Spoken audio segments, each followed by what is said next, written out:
নমস্কার বন্ধুরা, বাণীর হেসেলে রকমারি রান্না নিয়ে আমি চলে এসেছি। আমার চ্যানেলে তোমাদের সবাইকে স্বাগত জানাই।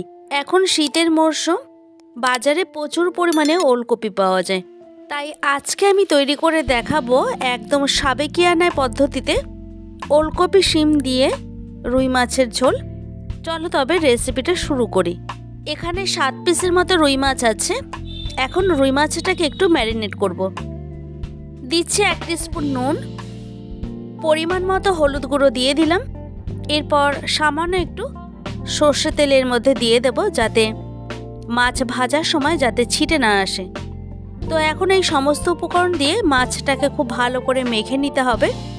আমি মেখে 10 মিনিটের মতো রেখে দেবো এভাবে। এখানে আছে কিছু ওলকপি লম্বা করে কেটে নিয়েছি আর একটু ভাপিয়ে রেখেছি। ওলকপির মতো একই রকম সাইজে আমি আলুগুলিকে লম্বা করে কেটে নেওয়ার পর ভালো করে ভাপিয়ে নিয়েছি। এখানে আছে কিছু শিম, আমি শিমটাকেও মাঝখান থেকে কেটে রেখে দিয়েছি, ভালো করে জল দিয়ে ধুয়ে নিয়েছি। এবার চলে যাব রান্নাটি করতে। আমি গ্যাসের উপরে একটা কড়াই বসিয়ে সেটা খুব ভালো মতো গরম করে নেওয়ার পর পরিমাণ মতো সর্ষে তেল দিয়েছি। তেলটাকে খুব ভালো মতো গরম করে নেওয়ার পর মাছগুলিকে দিয়ে দেব।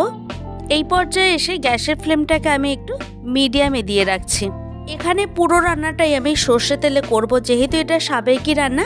এছাড়া এই রান্নার মধ্যে আমি কোনো রকম পেঁয়াজ বা রসুনের ব্যবহার করছি না। তো এখানে মাছগুলি ভেজে নেওয়া হয়ে গেছে। এখন উল্টে নিচ্ছে অপর পাশটি ভাজা হওয়ার জন্য। 3 থেকে 4 মিনিটের মতো ভেজে নিলেই হবে। খুব কড়া করে ভাজার দরকার নেই, কারণ খুব কড়া করে মাছ ভাজলে মাছের টেস্টটি কিন্তু একদমই নষ্ট হয়ে যায়। তো প্রথম ব্যাচের মাছগুলি ভাজা হয়ে গেছে, এখন তুলে নিচ্ছি। এখন ওই তেলের মধ্যেই বাকি যে 2 পিস মাছ ছিল সেটাকেও ভেজে নিচ্ছি। এই রেসিপিটা গরম গরম ভাতে, দুপুরের লাঞ্চই হোক বা রাতের ডিনারই হোক, খেতে কিন্তু অসাধারণ হয়। তো মাছগুলি আমার এখানে ভেজে নেওয়া হয়ে গেছে, এখন তুলে নিচ্ছি। এখন ওই তেলের মধ্যেই ফোড়নে দিয়ে দিলাম সামান্য গোটা জিরে। এখন এর মধ্যে দিয়ে দেব সেই ভাপিয়ে নেওয়া আলুর টুকরোগুলি। এবারে একদম হাই ফ্লেমে আলুটাকে ভেজে নিচ্ছি। দেখো, আমি যেহেতু আগে থেকেই ওলকপি আর আলুটাকে ভাপিয়ে জলটা ফেলে নিয়েছি, তাই রান্নাটি করতে একদমই বেশি সময় লাগবে না। দেখো, এখানে আলুর কালারটা খুব সুন্দরভাবে চেঞ্জ হয়ে গেছে। এখন আমি তুলে নেব। এখন ওই তেলের মধ্যে ওলকপিটাকে দিয়ে দেব।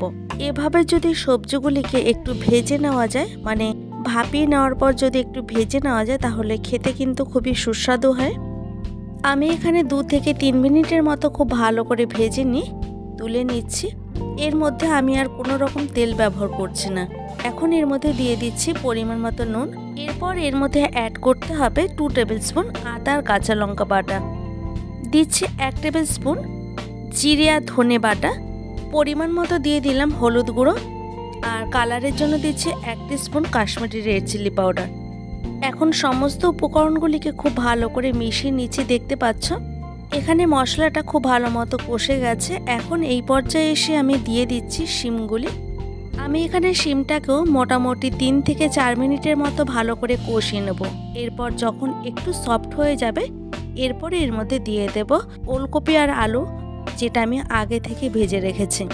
আমি এখানে কোনো রকমভাবে পেঁয়াজের ব্যবহার করিনি। তোমরা যদি মনে করো পেঁয়াজ দেবে তো দিতে পারো। আমার এখানে সবজিটা খুব ভালো মতো কষানো হয়ে গেছে।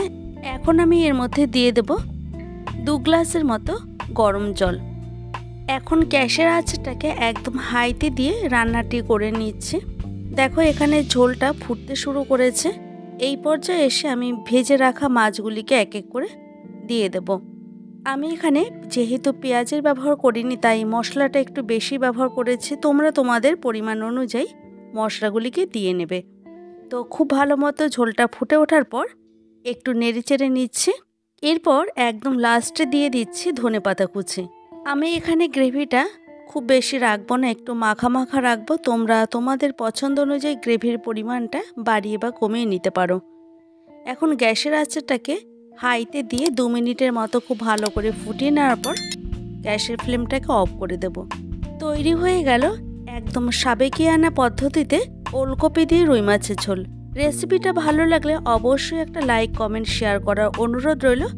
তোমাদের একটা লাইক আর একটা কমেন্ট আমাকে আরও নতুন ভিডিও তৈরি করার উৎসাহ জাগিয়ে তোলে। ভালো থাকবে প্রত্যেকেই, আর আর তোমরা সবাইকে ভালো রেখো। আমার সঙ্গে এতক্ষণ থাকার জন্য তোমাদেরকে অসংখ্য ধন্যবাদ।